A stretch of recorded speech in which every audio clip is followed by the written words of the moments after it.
The story of John Henry. The night John Henry was born, the sky was as black as coal.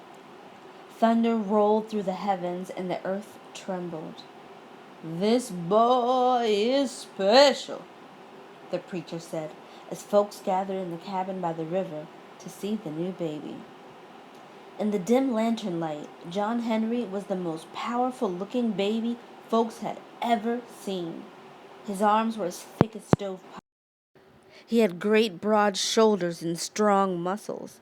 And as folks stared at him, he opened his eyes and smiled a smile that lit up the southern night.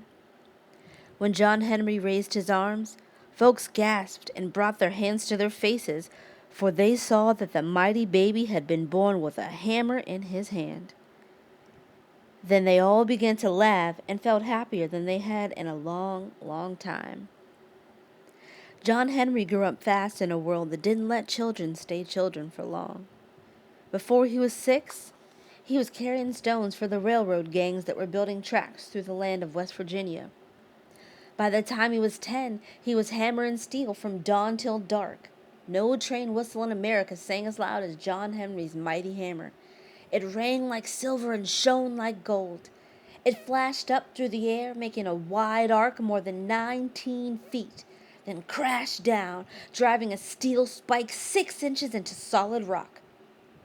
By the time he was a young man, John Henry was the best steel driver in the whole country. He could hammer for hours without missing a beat, so fast that his hammer moved like lightning. He had to keep a pail of water nearby to cool it down, and he wore out 2 handles a day. All the railroad bosses wanted John Henry to work for them. When the Chesapeake and Ohio started making a tunnel in the Allegheny Mountains, they asked him to lead their force of steel-driving men. Soon John Henry was whistling and singing in the early summer light as he walked to work in the mountain tunnel. Beside him was his wife, Lucy, with eyes as bright as stars and hair as wavy as the sea. Lucy was a steel driver herself. At noontime, she drove the spikes while John Henry sat with their little boy Johnny in the sunny mountain grass and ate his lunch of ham hocks and biscuits with molasses. Lifting Johnny high into the air, John Henry shouted, "Someday you're gonna be a steel-driving man like your daddy." July of that summer was the hottest month on record in West Virginia. Working in the terrible heat, many of the steel drivers collapsed by noon. But John Henry tried to protect their jobs by picking up their hammers and doing their work too. One week he did his own work and the work of 4 others as well. He hammered day and night, barely stopping for meals.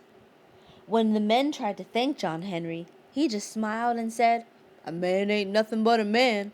He's just got to do his best." August was hotter than July. One day, as the men labored in the white light of the afternoon sun, a city salesman drove up to the work site. "Come see, everybody," he shouted. "Looky here at this incredible invention, a steam drill that can drill holes faster than a dozen men working together." "Oh, I don't know about that," said the railroad boss, rubbing his grizzly jaw. "I got the best steel driver in the country. His name is John Henry, and he can beat 24 men working together." "That's impossible," the salesman said. "But if you can prove your hand driller is faster than my steam driller, I'll give you this machine for free." The boss called to John Henry. "This fella doubts which of you can drill faster. How about a contest?" As John Henry stared at the steam drill, he saw a picture of the future. He saw machines taking over the jobs of the country's finest workers. He saw himself and his friends out of work and begging beside the road. He saw men robbed of their dignity and robbed of their families. "I'd rather die with my hammer in my hand than let that steam drill run me down," he yelled back, and his boss and friends all cheered. "That contest will be the death of you, John Henry," Lucy said later. "You got a wife and child, and if anything happens to you, we won't ever see your smile again."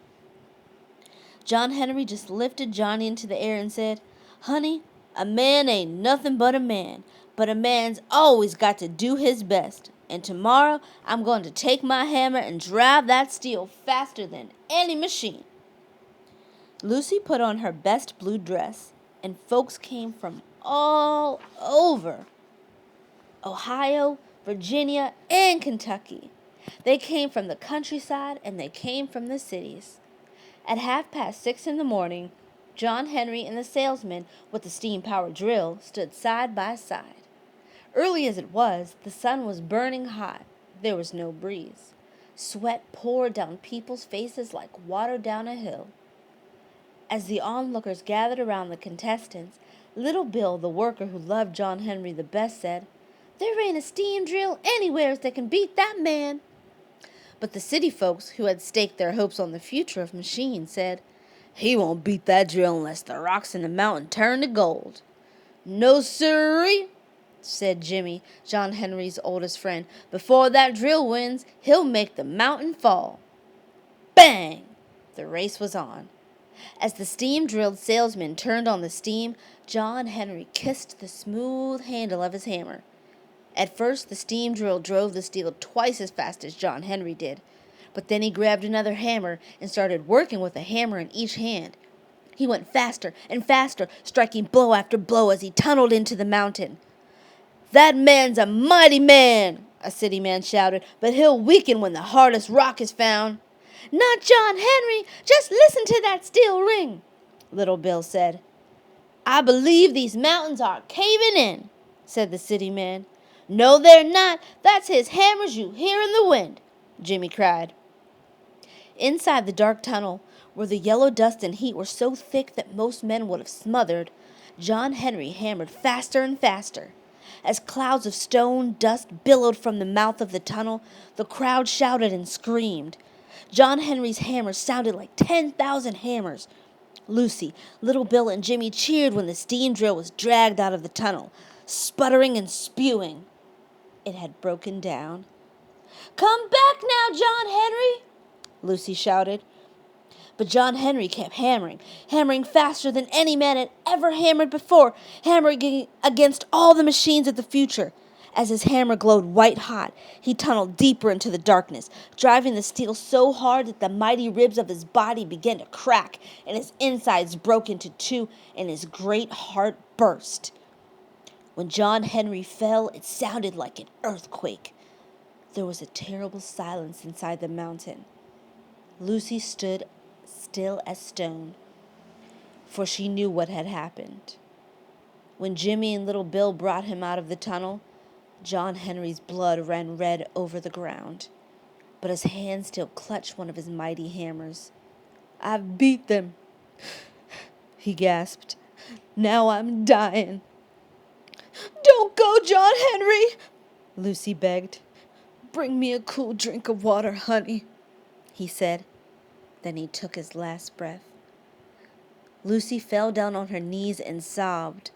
"Lord, this was a good man," she said. They carried John Henry down from the mountain. They carried him to the river and buried him in the sand near the cabin where he was born.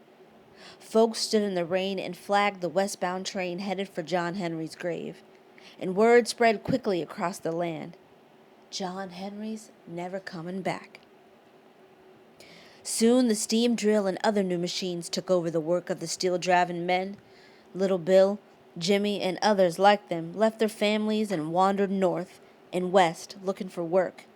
As they walked the hot, dusty roads, they took the only jobs they could find. They picked cotton and dug ditches. But often while they worked, they sang about John Henry. John Henry told his friends, "A man ain't nothing but a man. Before I'll be beat by that big steam drill, I'll die with a hammer in my hand. I'll die with a hammer in my hand." The end.